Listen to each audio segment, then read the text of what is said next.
सूरत के वराछा, कापोद्रा, सरथाना, पुणा, सारोली क्षेत्र zone 1 DCP भक्ति ठाकुर और पुलिस स्टाफ द्वारा वाहन चेकिंग और पैदल गश्त की गई। पुलिस कमिश्नर अनुपम सिंह गहलोत द्वारा जब चुनाव से पहले पुलिस की अलग अलग टीमों द्वारा चेकिंग की गई। सूरत शहर के सभी पुलिस स्टेशनों की टीमों के अलावा एसओजी, पीसीबी सहित डीसीबी के साथ वरिष्ठ पुलिस अधिकारियों की टीम द्वारा लगातार पैदल गश्त की जा रही है।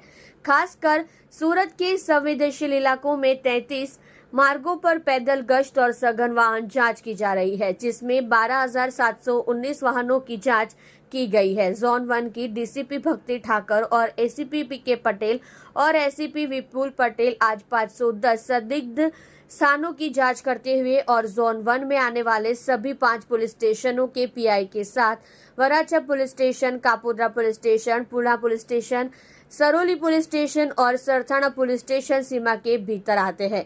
सभी इलाकों में पैदल गश्त और वाहन चेकिंग की गई।